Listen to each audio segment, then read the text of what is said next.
Ayan, lalagay tayo ng ng hazard. Pinakamadaling paraan ng paglalagay ng hazard. Ito siya ba. Hindi na tayo gagamit ng ganito. Sa mga wave style, Rusi wave style, Euro wave style, Racal wave style, Motorstar wave style. Ito siya, hindi na tayo gagamit sa mga wave. Hindi na tayo magwa-wiring ng ganito. Ang gagawin lang natin, magpapalit lang tayo nito. Ito siya ba. O, kung kaya nyo dukutin nyo na lang siya para hindi na mag-ano sa loob, magbabaklas. Ganito lang siya ba. Tapos kabila. Tusukin nyo lang yung yung pinaka dulo para umangat siya. Kasi may dalawang lock yan kabilaan. Yan, pag naano nyo na siya, hatakin nyo na. Tandahan kasi yung wire baka hindi matanggal sa hindi mahugot, pumasok sa loob. Kailangan nyo pa rin buksan. Ito siya, maliit yung maliit yung kanyang wire. Hugutin mo. Pahugot, yan. Tapos silipin mo lang siya kung paano siya tinanggal. Pag ganyan, pataob. Pataob din siya pag ibabalik. Okay, kailangan mag-lock siya. Kung paano tinanggal, yun din yung forma. Kailangan nakalock na siya, yun kakawit. Dapat kumawit yung dalawa. Kawit na. Hindi pa din. Kailangan nakakawit yan sa pinakaganto, pinaka-kanal niya. Para hindi siya mahugot, baka mamaya mahugot agad siya.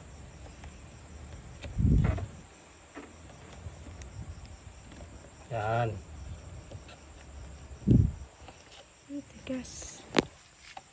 Kumawit na. Yun.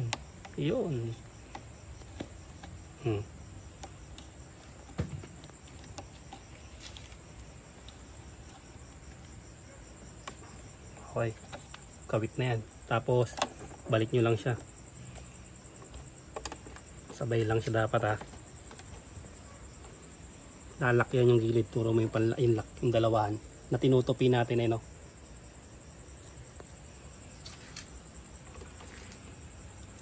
Kailangan sabay lang siya. Tutok mo dito. Ito tayo sumwakpak. Yun. Tapos kailangan magkiklik yan Diba?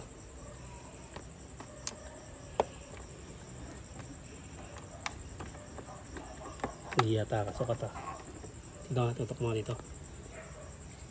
Parehas. Masikip lang. Sige. Konti. Yun.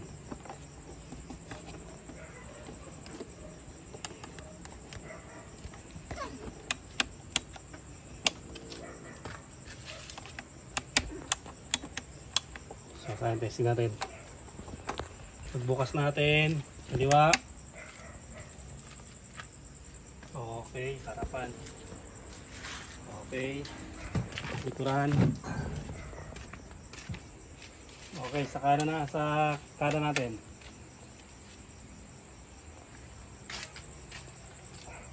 Ayan Okay, tapos ganito yung hazard natin tutukin muna dyan. Ito yung hazard, dito sa may pindutan mismo. Ganito yung hazard natin Pag ginanto natin, hindi siya mag-hazard. Kailangan manggagaling siya sa kaliwa.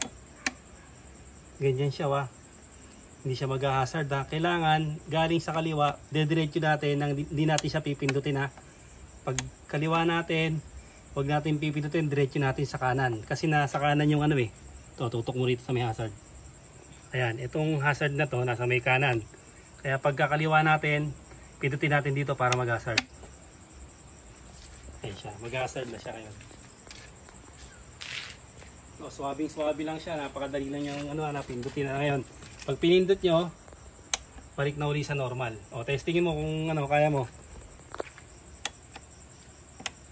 Okay, ganun lang nakasimple Ganun lang kasimple yung paglalagay. Ngayon kasi paano naman Kung halimbawa katulad ng mga smash, ganito ang nangyari.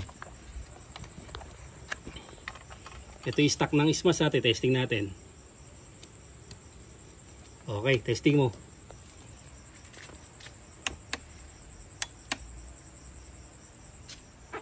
Ano nangyari? Nag-stock up.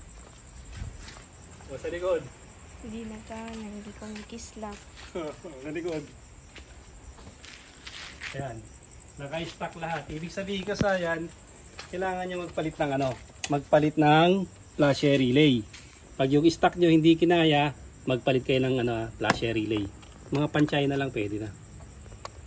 Yan, pang Suzuki Smash yan. O, testing mo na ngayon. Okay na.